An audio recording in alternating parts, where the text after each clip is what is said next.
Vamos a orar antes de comenzar a compartir un poco de la palabra de Dios en esta mañana. Señor Dios y Padre, te alabamos y te damos gracias por esta mañana. Gracias por la bendición de poder estar juntos, abriendo las Escrituras y conociendo más acerca de ti, Señor. Que podamos alabarte, Señor, por quien eres y porque viniste a este mundo a ofrecer tu vida en sacrificio por nosotros. Gracias, Señor, que seas tú hablando en esta mañana, Padre, en el nombre de Jesús. Amén. Hoy vamos a estar viendo 3 pasajes y vamos a estar viendo un poco acerca de la reacción de 3 grupos de personas ante el nacimiento del Mesías. Hasta ahorita hemos estado viendo la razón de la cual tuvo que venir el Mesías a la tierra, y eso lo vimos en Génesis capítulo 3, que fue a causa del pecado del hombre. Y la semana pasada vimos acerca de la promesa de ese Mesías en Isaías capítulo 9, que iba a venir, y a pesar de que la gente no quería señal de Dios, Dios mandó esa señal que era la profecía de la venida del Mesías. La Biblia nos habla que el Mesías era alguien que estaba profetizado desde antes de la fundación del mundo. No necesariamente en Isaías 9 es cuando comenzamos a conocer acerca de Jesús, sino desde antes de la fundación del mundo ya estaba profetizado que Él tenía que venir, y Él era la única manera de que nosotros podemos llegar hacia el Padre. El Mesías es alguien a quien todos tenían que estar esperando, porque todos estaban esclavizados al pecado. Todos tenían que estar listos para recibir a esa persona que iba a venir a salvar el mundo, pero no todos estaban alegres. No todos querían ver la venida del Mesías. Algunos incluso que querían quitar su vida porque iba a ir en contra de los planes que ellos tenían. Si nosotros vemos la sociedad hoy, ¿cuál es la reacción que la gente tiene hacia Jesús? ¿Cuál es la reacción que la gente tiene hacia el Mesías? ¿Será que las personas quieren adorar a Jesús? ¿Será que las personas quieren rendir sus vidas ante el Salvador del mundo? ¿Cómo reaccionamos nosotros al saber que Cristo vino a morir a la tierra por nosotros? Hoy estaremos viendo 3 pasajes y vamos a ver 3 grupos de personas que reaccionan de manera diferente a la venida del Mesías. Entonces vamos a ver 3 lugares diferentes y vamos a ir primero a Mateo capítulo 2, versículos 1 y 2, y vamos a ver cuál fue la reacción de los magos hacia la venida del Mesías. Mateo capítulo 2, versículos 1 y 2. Y dice: cuando Jesús nació en Belén de Judea en días del rey Herodes, vinieron del oriente a Jerusalén unos magos diciendo: ¿dónde está el rey de los judíos que ha nacido? Porque su estrella hemos visto en el oriente y venimos a adorarle. Entonces, desde la profecía del Mesías en Isaías capítulo 9 hasta este punto donde nace el Mesías pasan 750 años. Ellos en este momento estaban siendo esclavizados por el Imperio Romano. Ahora, Israel había pasado por diferentes tipos de esclavitudes. Desde que ellos fueron esclavizados por Egipto, cuando lo vimos en Éxodo, ellos pasaron por diferentes imperios y diferentes culturas que los tenían sometidos. Por ejemplo, si vemos en el libro de Jueces, cuando Israel estaba bien con Dios, ellos comenzaban adoraban a Dios por un tiempo, pero después, cuando había paz, ellos se comenzaban a alejar de Dios, y después venía el castigo de Dios hacia ellos. Viene el castigo de Dios y generalmente era por esclavitudes, y cuando venía esa esclavitud ellos se volvían a acercar a Dios, volvía a haber paz porque Dios mandaba un libertador, y después volvía el ciclo, ellos volvían a caer y se apartaban de Dios, y eso ocurrió bastantes veces a través de la historia de Israel. Pero a este punto parece que el pueblo de Israel estaba completamente apartado de Dios. Ellos tenían la esperanza de un libertador que los sacara de la esclavitud del Imperio Romano, pero Dios en su soberanía decide mandar a su Hijo Jesucristo en este lugar, a pesar de que Israel estaba apartado de Dios. Ahora, la promesa del Mesías era muy diferente a la promesa que Dios había hecho en la libertad que sacaba a Israel anteriormente. Esta libertad era completamente diferente a lo que ellos habían sido acostumbrados. Vamos a leer esa promesa otra vez en Isaías 9, versículos 6 y 7. Y dice: porque un niño nos es nacido, hijo nos es dado, y el principado sobre su hombro, y se llamará su nombre Admirable Consejero, Dios fuerte, Padre eterno, Príncipe de paz. Lo dilatado de su imperio y la paz no tendrán límite, y sobre el trono de David y sobre su reino, disponiéndolo y confirmándolo en juicio y en justicia, desde ahora y para siempre, el celo de Jehová de los ejércitos hará esto. Entonces, lo que el Señor promete en estos versículos habla acerca de que Dios va a dar un imperio eterno. Él va a gobernar para siempre. Ya no es un reino temporal. Ya no es un reino de que ellos van a salir de la esclavitud de los romanos y va a venir un rey físicamente, sino que Dios está hablando de algo que es para siempre, de que el Mesías que los iba a libertar iba a gobernar en el trono de David para siempre. O sea que lo que el Señor estaba haciendo es que les estaba diciendo: hey, yo no los voy a sacar a ustedes de la libertad de los romanos, sino que los quiero sacar a ustedes de la esclavitud de algo más grande, de esa esclavitud a la cual los tiene sometidos el pecado a una eternidad de condenación separado de Dios. Eso es lo que estaba prometiendo el Mesías. Eso es lo que estaba prometiendo Dios a través del Mesías. No estaba prometiendo sacarlos de los romanos, sino que les estaba prometiendo libertad eterna, libertad para siempre. Ahora, pensar en libertad del pecado, pensar en libertad de la esclavitud de este mundo, nos habla de algo mucho mayor que estar esclavizado a un imperio o estar esclavizado a una persona. El Mesías al cual iba a venir era alguien especial, era alguien que necesitaba un honor mayor al cual merece cualquier otro rey por lo que significa él, que él venía a salvar al mundo entero. ¿Qué ocurre con las personas en el nacimiento del Mesías y cuál es su reacción? Y las primeras personas que aparecen, las primeras personas que vemos que reaccionan en Mateo capítulo 2 son los magos. Y vamos a ver qué es lo que ocurre con los magos. A pesar de que muchas personas tratan de decir que los magos eran de cierta manera, de cierta raza, la verdad es que ese pasaje no habla específicamente mucho acerca de ellos. No habla de cantidad, no sabemos si eran 3, no sabemos si eran reyes, no sabemos sus nombres, no sabemos si ellos venían de diferentes culturas o de diferentes naciones, eso no lo sabemos. Los primeros que reaccionan son ellos que son de una cultura que viene del oriente, eso sí lo podemos saber. Ahora, piensen un poco en esto. ¿No deberían ser los mismos judíos los que son los primeros que se reaccionan ante la venida del Mesías? ¿No son los judíos los que deberían estar esperando a ese rey que ya se les había prometido a ellos? ¿No es el pueblo de Dios el que tiene que estar listo para esto? Ahora, en este caso, las personas que reaccionan son judíos, que son personas que vienen del oriente a adorar al rey de los judíos. Más adelante vamos a ver la reacción de Jerusalén y de Herodes, pero es importante entender que ellos vienen de otra cultura a adorar al rey de los judíos. Ahora, los magos eran personas muy sabias que se dedicaban al estudio de la astronomía, de los astros, y el término mago se fue tergiversando a través del tiempo porque muchos se dedicaron a la astrología, al estudio de hechizos y de otro tipo de magia, pero ellos se dedicaban al estudio de los astros y a la sabiduría.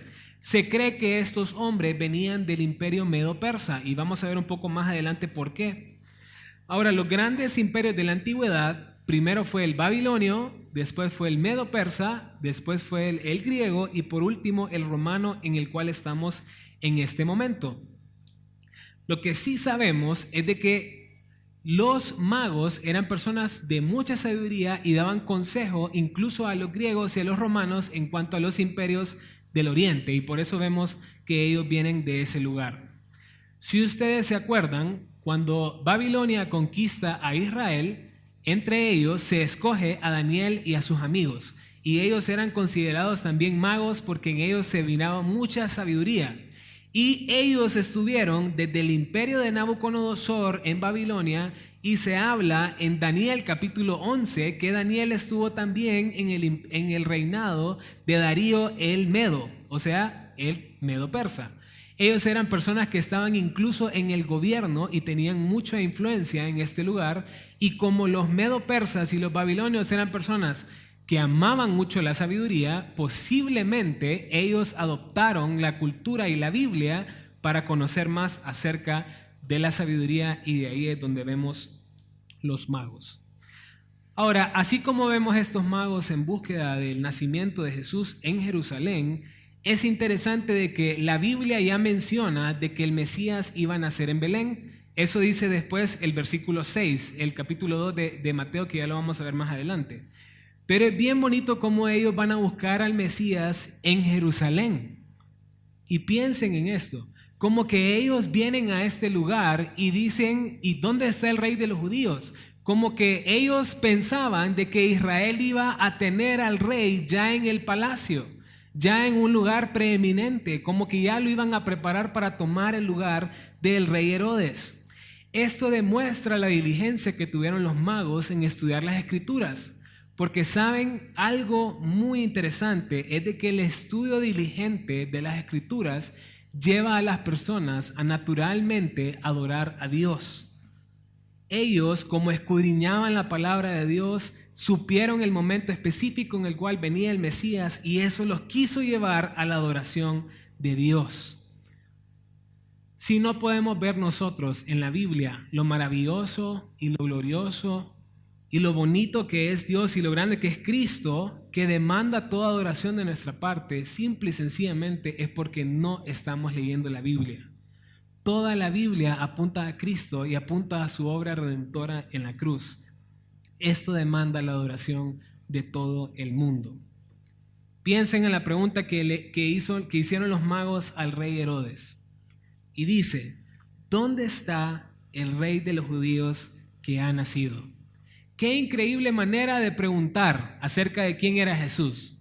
El rey de los judíos, el rey de otra cultura que ellos no eran parte, que Dios ya se los había destinado en las profecías. Pero a pesar de que es una manera bonita de hablar de Jesús, es un obstáculo para el que ya es rey de los judíos en ese momento, que es Herodes.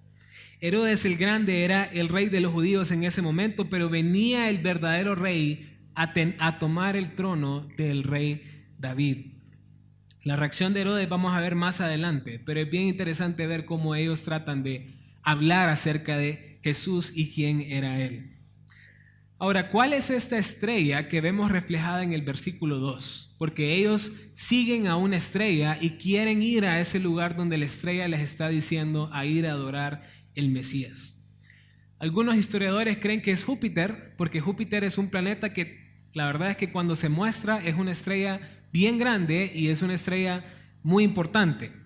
Algunos creen también de que fue un momento en la historia donde Júpiter y Saturno se pusieron uno de frente del otro, y como Saturno tiene anillos, entonces que hicieron como una estrella en forma de pez.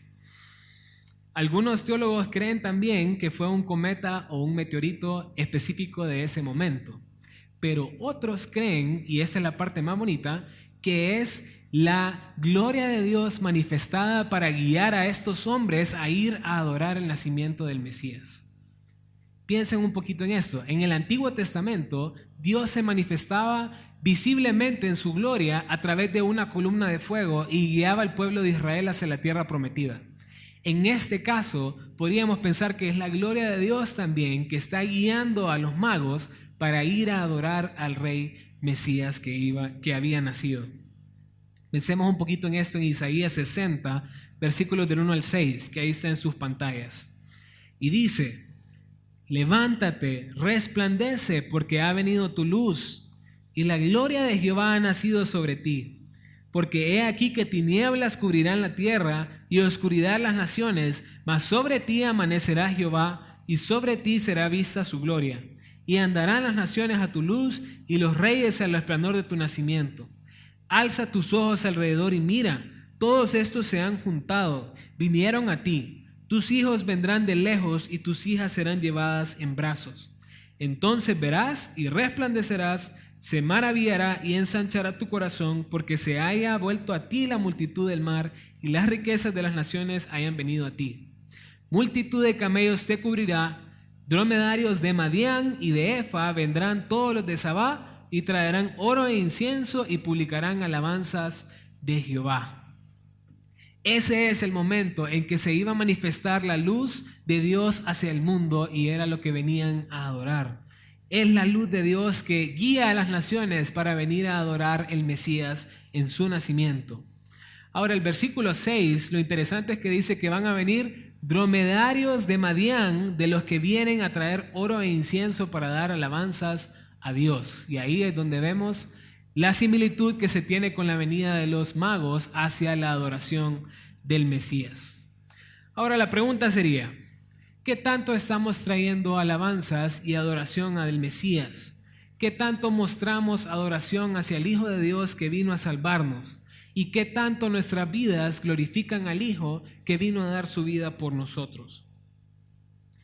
El segundo grupo de personas que vamos a ver es Jerusalén y Herodes. Y vamos a ver cómo ellos se preocuparon o se turbaron por la venida del Mesías. Miren el versículo del 3 al 8 en Mateo capítulo 2. Dice: oyendo esto, el rey Herodes se turbó y toda Jerusalén con él. Y convocados todos los principales sacerdotes y los escribas del pueblo, les preguntó: ¿dónde había de nacer el Cristo? Ellos le dijeron: en Belén de Judea, porque así está escrito por el profeta. Y tú, Belén, de la tierra de Judá, ¿no eres la más pequeña entre los principales de Judá? Porque de ti saldrá un guiador que apacentará a mi pueblo Israel. Entonces Herodes, llamando en secreto a los magos, indagó de ellos diligentemente el tiempo de la aparición de la estrella. Y enviándolos a Belén, dijo: id allá y averiguad con diligencia acerca del niño, y cuando le halléis, hacédmelo saber, para que yo también vaya y le adore. Versículo 3 comienza con la reacción de Jerusalén y Herodes. ¿Y cuál fue la reacción de ellos? Se turbaron. Y que se turbaron significa que ellos tuvieron gran preocupación por el anuncio de Jesús. El rey y Mesías prometido desde hace 750 años tenía que traer gozo y alegría para la vida de los judíos, pero ellos se muestran preocupados ante el nacimiento de Cristo. Ahora, lo interesante de esto es de que la reacción de Herodes es de esperar, porque él era el rey que estaba en ese momento y ellos venían a adorar al rey de los judíos. Ahora, ¿quién era este Herodes que tenía este problema o que se había preocupado de la venida de Jesús? Según la historia, Herodes ya era un rey que tenía una mente malvada, pero hasta este punto era el único rey que había mostrado tener paz entre los judíos y los romanos. Todos los demás habían siempre tenido conflicto, los judíos con los romanos, porque estaban siendo esclavizados por ellos. Pero ¿cómo logró esta paz Herodes? Lo logró mediante infundir miedo, porque él también tenía miedo de que alguien le quitara su gobierno. Se dice que él era de los gobernadores que mataba a toda persona que se oponía ante su poder. ¿Y hasta qué punto llegó? Hasta el punto de matar a su esposa, a su madre y a sus 2 hijos por temor de que le iban a quitar el trono. Ese era Herodes. Y cuando los magos se acercan a Jerusalén y preguntan: ¿dónde está el rey de los judíos?, ¿cuál creen que fue la reacción natural de él? Miedo, preocupación y temor, porque sí venía el gran oponente a quitarle su reino. Él le iba a usurpar lo que él ya había obtenido. Ahora, mi mayor preocupación está en la reacción de Jerusalén, porque Jerusalén más bien tenía que estar esperando a ese Mesías que los iba a salvar de cualquier imperio o de la esclavitud en los que ellos estaban. A diferencia de los magos que vinieron de otro lado a adorar a Jesús, ellos más bien se turban y se preocupan. ¿Y saben por qué? Porque una vida apartada de Dios, cuando escucha que Dios está cerca, se preocupa y teme. Porque a pesar de que sabemos de que Dios manda a su Hijo para salvarnos, también sabemos que Dios es juez justo y que va a pedir cuentas por nuestra vida y lo que hemos hecho con su Hijo Jesucristo. Miren lo que dice Primera de Juan, capítulo 4, versículos 17 y 18, y dice: en esto se ha perfeccionado el amor en nosotros, para que tengamos confianza en el día del juicio, pues como Él es, así somos nosotros en este mundo. En el amor no hay temor, sino que el perfecto amor echa fuera todo el temor, porque el temor lleva en sí castigo, de donde el que teme no ha sido perfeccionado en el amor. El amor de Dios se ha perfeccionado en nosotros o cumple su propósito cuando nosotros vivimos vidas que agraden a Dios. Cuando nosotros vivimos en este mundo como Él vivió también en la tierra. Si nosotros vivimos una vida de renuncia a nosotros mismos y muerte a nuestros propios deseos, entonces nosotros vamos a vivir una vida de adoración a Dios. Pero si nosotros tenemos temor y preocupación escuchando que Cristo viene o que está cerca, eso es lo que va a reflejar que nuestras vidas verdaderamente no están caminando con Él. Una vida apartada de Dios se va a reflejar con temor y preocupación. Una vida de adoración y gratitud hacia Dios se va a reflejar con confianza cuando Dios se manifieste por nosotros. Qué interesante es que cuando llegan los magos, ellos tienen que llamar a los sacerdotes y a los escribas para saber más en cuanto a la profecía de los judíos. Y lo que se mira ahí es de que Jesús iba a nacer en Belén. Y esta profecía está en Miqueas capítulo 5, versículo 2. Y dice: pero tú, Belén, Efrata, pequeña para estar entre las familias de Judá, de ti me saldrá el que será Señor en Israel, y sus salidas son desde el principio, desde los días de la eternidad. El Mesías iba a nacer en Belén, y Belén era considerada una ciudad pequeña, como que no tenía importancia. Ahora, para la historia de Israel, Belén sí tenía mucha importancia y mucha relevancia en la historia de ellos. Por ejemplo, vemos que en Génesis, Jacob entierra a Raquel en este lugar. Ruth, cuando se casa con Booz, también viven en esta ciudad. Primera de Samuel habla de muchos acontecimientos que el rey David pasa en Belén. Y cuando David está a punto de morir, vemos en el capítulo 23 de Segunda de Samuel que David anhela estar en Belén nuevamente y beber del pozo de este lugar. Es una ciudad digna de un rey para otro rey. Donde iba a nacer el Mesías era un lugar especial para David también. Ahora, Herodes no solo se queda con la preocupación de que viene el rey de los judíos, sino que también ingenia un plan para matarle a él. Y pregunta a los magos cuándo nace esta estrella para ellos también ir y adorar, pero eso no es lo que quería hacer Herodes, sino que él quería quitar la vida de él. Hay un pasaje en el Antiguo Testamento que habla acerca de la aparición de esta estrella, y ese está en Números 24, versículo 17, y dice: lo veré, mas no ahora, lo miraré, mas no de cerca, saldrá estrella de Jacob, y se levantará cetro de Israel, y herirá las sienes de Moab, y destruirá a todos los hijos de Set. Entonces, la aparición de la estrella de Israel habla acerca de la aparición del cetro de Israel. Ese es el nacimiento que habla de la salvación, que va a traer salvación. Herodes hizo todo para hacer un plan para ir en contra de este rey de Israel.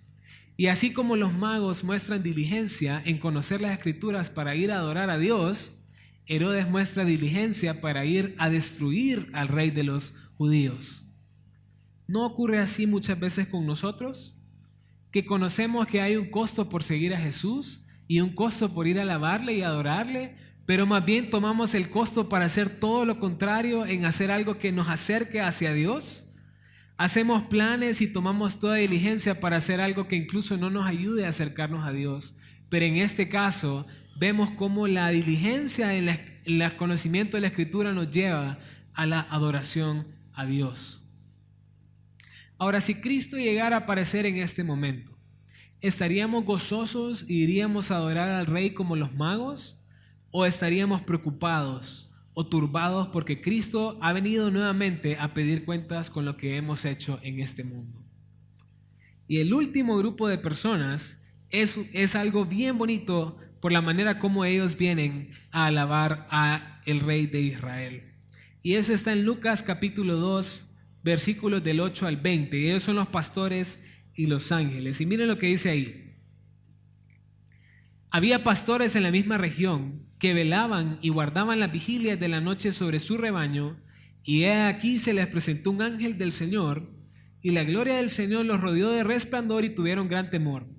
Pero el ángel les dijo: no temáis, porque he aquí os doy nuevas de gran gozo, que será para todo el pueblo, que os ha nacido hoy en la ciudad de David un Salvador, que es Cristo el Señor. Esto os servirá de señal: hallaréis al niño envuelto en pañales, acostado en un pesebre. Y repentinamente apareció con el ángel una multitud de las huestes celestiales que alaban a Dios y decían: gloria a Dios en las alturas y en la tierra paz, buena voluntad para con los hombres. Sucedió que cuando los ángeles se fueron de ellos al cielo, los pastores se dijeron unos a otros: pasemos pues hasta Belén y veamos esto que ha sucedido y que el Señor nos ha manifestado. Vinieron pues apresuradamente y hallaron a María y a José y al niño acostado en el pesebre. Y al verlo dieron a conocer lo que se les había dicho acerca del niño, y todos los que lo oyeron se maravillaron de lo que los pastores les decían. Pero María guardaba todas estas cosas, meditándolas en su corazón, y volvieron los pastores glorificando y alabando a Dios por todas las cosas que habían oído y visto como se les había dicho. Entonces vemos el último grupo de personas, que estos son los ángeles y los pastores. Y en este caso viene la gloria de Dios y rodea a los pastores, y un ángel comienza a hablar acerca de ellos. Pero lo interesante es que ellos se llenan de temor. Pero el ángel le dice: no tengan temor, porque vengo a darles nuevas de gran gozo. El evangelio trae gozo, porque trae esperanza a las personas. Cristo vino a salvar todo lo que se había perdido. Él no vino a condenar. Y eso es el gozo que traen las buenas nuevas. Miren lo que dice Juan capítulo 3, versículo 36. El que cree en el Hijo tiene vida eterna. Pero el que rehúsa creer en el Hijo no verá la vida, sino que la ira de Dios está sobre él. Todo aquel que cree que el Hijo de Dios vino a salvar todo lo que se había perdido, va a ser salvo. Pero todo aquel que rehúsa creer en Jesús ya ha sido condenado por él mismo, porque no creyó lo que Dios mandó hacia la humanidad. Versículo 11 dice esa noticia de gran gozo que da el ángel. Y dice: que os ha nacido hoy en la ciudad de David un Salvador, que es Cristo el Señor. Ahora, no ha nacido cualquier persona. Ha nacido el Cristo, ha nacido el Salvador, ha nacido el Mesías y ha nacido el Señor. ¿Qué tan importante es que haya nacido este Mesías? Miren lo que dice 1 Juan 2:2. Dice: y Él es la propiciación por nuestros pecados, y no solamente por los nuestros, sino también por los de todo el mundo. ¿Qué tan importante es el Mesías? Él es el regalo propicio. Él es el regalo perfecto, el único que va a poder aplacar la ira de Dios en la cruz. Nosotros merecemos toda condenación por nuestros pecados, y Él es la única persona que puede quitar esa condenación que nosotros teníamos. Inmediatamente después que el ángel le da el anuncio a estos pastores, ocurre algo bien bonito. Y el versículo 13 de Lucas 2 dice: y repentinamente apareció con el ángel una multitud de las huestes celestiales que alababan a Dios y decían: gloria a Dios en las alturas y en la tierra paz, buena voluntad para los hombres. Una multitud de huestes celestiales se aparecen y alaban y glorifican a Dios. Esto ocurre muchas veces en la Biblia. Miren lo que dice Apocalipsis 5, versículos 12 y 13. Dice: que decían a gran voz: el Cordero que fue inmolado es digno de tomar el poder, las riquezas, la sabiduría, la fortaleza, la honra, la gloria y la alabanza. Y a todo lo creado que esté en el cielo y sobre la tierra y debajo de la tierra y en el mar, y a todas las cosas que en ellos hay. Oí decir: al que está sentado en el trono y al Cordero sea alabanza, la honra, la gloria y el poder por los siglos de los siglos. La exaltación de los ángeles es algo que lo vamos a ver por toda la Biblia. Los ángeles exaltan y alaban a Dios en todo momento, pero lo más interesante es la razón que da Lucas por la cual ellos exaltan en este momento a Jesús. Y dice el versículo 14: buena voluntad para con los hombres. El versículo 14 de Lucas 2 dice que estas buenas nuevas son buena voluntad para con los hombres. Piensen un poquito en esta frase. Porque los ángeles ven la gloria de Dios en todo momento, pero los ángeles no entienden la salvación porque ellos mismos no la pueden experimentar. Ellos saben que las buenas nuevas son específicamente para los hombres y no son para los ángeles, son para nosotros. Así como lo dice Primera de Pedro, capítulo 1, versículo del 10 al 12, que dice: los profetas que profetizaron de la gracia destinada a vosotros inquirieron y diligentemente indagaron acerca de esta salvación, escudriñando de qué persona y qué tiempo indicaba el Espíritu de Cristo que estaba en ellos, el cual anunciaba de antemano el sufrimiento de Cristo y la gloria que vendrían tras ellos. A estos se les reveló que no para sí mismos, sino para nosotros, administraban las cosas que ahora os son anunciadas por los que os han predicado el Evangelio por el Espíritu Santo enviado del cielo. Y miren esta última parte: cosas en las cuales anhelan mirar los ángeles. Las profecías que se profetizaron acerca de la gracia destinada a nosotros, eso es lo que los profetas estaban escudriñando para saber el momento específico en el cual iban a venir el Mesías. Inquirieron acerca de la salvación, escudriñaron y estudiaron acerca del anuncio de los sufrimientos de Cristo que lo vemos a través del Evangelio. Miren esta parte que dice cosas en las cuales anhelan mirar los ángeles. Hay una gran diferencia entre la manera como Dios hizo a los ángeles y hizo a los hombres. Porque los ángeles, a pesar de que ven la gloria de Dios, la manifestación del Hijo aquí en la tierra, eso ellos no pueden experimentar gracia. Ellos no pueden experimentar perdón y ellos no pueden experimentar salvación. Las buenas nuevas fueron anunciadas para nosotros, para los hombres. Cristo vino a la tierra a morir por hombres. Y aún así los ángeles no pueden experimentar esto, anhelan experimentarlo y aún así ellos exaltan y alaban a Dios. Si ellos lo pueden hacer, ¿cuánto más nosotros que sí hemos experimentado misericordia, hemos experimentado salvación y hemos experimentado todo lo que Dios nos ha dado? La reacción natural de nuestra vida debería ser explotar en alabanza, porque algo que los ángeles no experimentan y que nosotros sí, deberían llevar a este punto de alabar a Dios porque vino a morir por nosotros. ¿Qué hicieron los pastores entonces al escuchar el mensaje de los ángeles? Lucas 2:15 en adelante dice: sucedió que cuando los ángeles se fueron de ellos al cielo, los pastores se dijeron unos a otros: pasemos pues hasta Belén y veamos esto que ha sucedido y que el Señor nos ha manifestado. Vinieron pues apresuradamente y hallaron a María y a José y al niño acostado en el pesebre, y al verlo dieron a conocer lo que se les había dicho acerca del niño. Y todos los que oyeron se maravillaron de lo que los pastores les decían. Pero María guardaba todas estas cosas, meditándolas en su corazón, y volvieron los pastores glorificando y alabando a Dios por todas las cosas que habían oído y visto, como se les había dicho. ¿Qué hicieron los pastores? Primero se movieron a ver al Mesías y a alabarle y a adorarle a Él. No solamente querían verlo, sino que querían hablar a otros acerca de las buenas nuevas que los ángeles les habían dicho. Y no solo hablaron a otros, sino que al final dice que ellos glorificaron y alabaron a Dios por todo lo que habían oído y lo que habían visto. Cuando nosotros tenemos un encuentro personal con Jesús y cuando hemos visto lo que Él ha hecho por nosotros, su misericordia y su gracia, lo que nosotros tenemos que hacer es alabar a Dios por quién es Él. Al escuchar las buenas nuevas de salvación, ¿será que nosotros hemos querido venir a alabar a Dios? ¿Hemos querido venir a adorarle?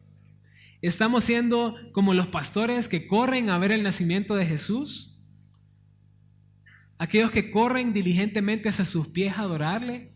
Estamos siendo como los magos que nos movemos de largas distancias para venir y rendir honor hacia Él. Cada vez que Pablo escribía una de sus cartas, llega un punto de su carta donde él ya no, como que para de escribir y comienza a exaltar y a alabar a Dios. Por ejemplo, lo que dice en Primera de Timoteo, capítulo 1, versículo 17, que dice: por tanto, al Rey de los siglos, inmortal, invisible, al único y sabio Dios, sea honor y gloria por los siglos de los siglos. Amén. Lo natural en la vida de las personas, una vez que han conocido al Mesías y han tenido un encuentro personal con Él, es explotar en adoración y en alabanza hacia Dios. Si nuestra reacción es preocupación o temor, hay un problema grande en mi corazón. Posiblemente ni lo hemos conocido. Posiblemente ni estemos cerca de Él. Una vez que entendemos que somos pecadores, que Cristo dio su vida por nosotros, que no hay nada que podemos hacer para salvarnos, que Cristo vino a morir por nosotros en la cruz, lo natural es que nosotros deberíamos correr hacia Él. Él es nuestra única esperanza para poder tener una eternidad y ver su gloria. Él es la única esperanza que tenemos para salvarnos del pecado al cual estábamos esclavizados. ¿Cómo no vivir en alabanza y adoración hacia el Mesías? ¿Cómo no darle gracias a Dios con nuestra vida por todo lo que Él ha hecho? ¿Cómo no correr hacia esa fuente de amor y de perdón y de misericordia? En esta Navidad, ¿cuál es la reacción que nosotros tenemos hacia el Mesías? ¿Cuál es nuestra actitud ante Él? ¿Es mi reacción natural temer a Dios porque no estoy viviendo una vida agradable a Él? ¿O es mi reacción natural venir a adorarle a Él? Y si mi vida no es de adoración y alabanza, hoy es el día que podemos rendir nuestra vida a Él y poder entregarle nuestro corazón a Él. No hay nada mejor que nosotros le podemos dar a Jesús que nuestro propio corazón. Y eso es mi anhelo para todos ustedes en esta Navidad. Oremos. Padre Santo, te alabamos y te damos gracias, Señor. Que nuestra vida sea de exaltación hacia ti, de adoración, Señor, de gozo porque tú viniste a dar tu vida por nosotros. Gracias por tu amor, porque sin merecerlo tú viniste a morir en la cruz por nosotros. Llénanos de ti, Señor, para poder vivir toda nuestra vida en gratitud y en gloria y alabanza hacia ti, Padre. En el nombre de Jesús. Amén.